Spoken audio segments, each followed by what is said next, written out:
Assalamualaikum warahmatullahi wabarakatuh. Saya akan menceritakan dongeng dengan judul Mutali. Pada zaman dahulu di Gorontalo ada sebuah desa yang terletak di pesisir pantai. Di desa tersebut hiduplah seorang pemuda yang bernama Limonu yang tinggal bersama ibunya. Ayah Limonu sudah lama meninggal sehingga Limonu lah yang sekarang menjadi tulang punggung keluarga. Sehari-harinya Limonu bekerja sebagai nelayan. Suatu malam Limonu bersama teman-temannya bersiap untuk pergi melaut. Tiba-tiba angin kencang yang disertai hujan, badai, dan ombak yang besar. Perahu Limonu terombang-ambing oleh gelombang laut yang semakin menggila.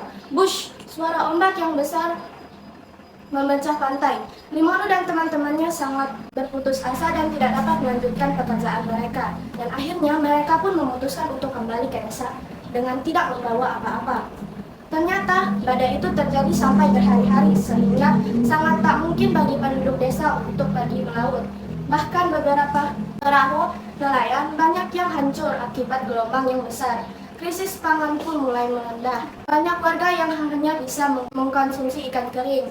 Semakin hari cadangan makanan mereka mulai habis. Para baate di desa itu mulai resah dan mulai mengadakan dua hupa untuk membahas permasalahan ini. Dan akhirnya satu kesepakatan dibuat. Para pemuda diharuskan untuk pergi berkelana keluar dari desa ini untuk mencari bantuan atau mencari makanan dari desa-desa lainnya. Ketua Baate kemudian mengumumkan hasil dua hupa tersebut kepada para penduduk desa. Saudara-saudara, seperti yang kalian ketahui, sekarang keadaan laut sedang tidak bersahabat dengan kita. Kalau kita hanya berdiam diri di desa ini, menunggu badai itu berakhir, maka kita semua akan mati kelaparan. Karena kemungkinan badai ini bisa berlangsung sangat lama. Untuk itu, berdasarkan hasil musyawarah kami, memutuskan untuk pemuda di desa ini dan para baate harus pergi berkelana mencari bantuan dari sumber makanan dari desa lain. Akhirnya semua penduduk desa setuju dengan keputusan itu. Pada esok harinya, semua pemuda di desa berkumpul di tanah lapang. Mereka sudah menyiapkan bekal yang akan mereka makan dan ikan-ikan kering yang nantinya akan mereka tukarkan dengan makanan lainnya. Berangkatlah mereka menyusuri hutan untuk mencari keberadaan desa lainnya. Setelah 2 hari berjalan menyusuri hutan, Limonu dan teman-temannya menemukan sebuah desa. Limonu dan teman-temannya memutuskan untuk singgah ke desa itu. Penduduk desa itu sangatlah ramah. Mereka menyambut Limonu dan kawan-kawannya dengan baik. Ternyata di desa itu penduduknya bekerja sebagai petani. Limonu dan kawan-kawannya mencoba untuk menukarkan ikan kering yang mereka bawa dengan hasil kebun dari penduduk desa tersebut. Penduduk desa menyetujui tawaran tersebut. Limonu dan kawan-kawannya kembali ke desa dengan membawa berbagai macam hasil kebun.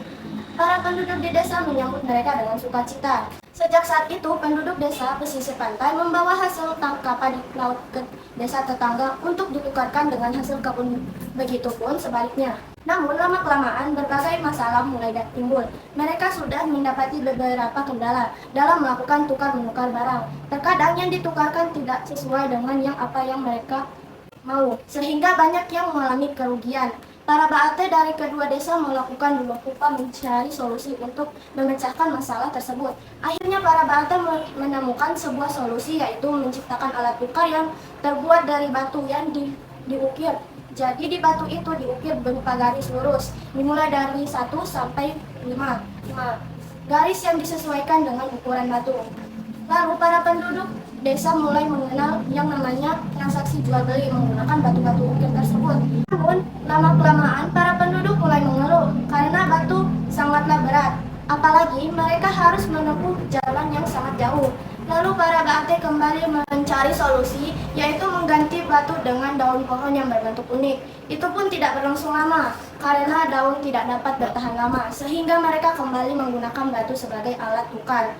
Sampai pada suatu ketika, para pedagang asing mulai masuk ke daerah Gorontalo. Mereka memperkenalkan logam koin yang sebagai alat tukar yang dikenal dengan uang. Lalu para penduduk di daerah Gorontalo mulai menggunakan logam koin sebagai alat tukar untuk mentransaksi. Seiring dengan perkembangan zaman, revolusi uang pun mulai berkembang. Dimulai dari uang logam koin sampai dengan uang kertas yang digunakan untuk melakukan transaksi jual beli sampai dengan sekarang. Jadi teman-teman, hargai dan cintai uang rupiah. Karena ada banyak kisah dan sejarah yang dilewati sehingga ditetapkannya nilai rupiah sebagai mata uang yang resmi di Indonesia. Sekian, terima kasih.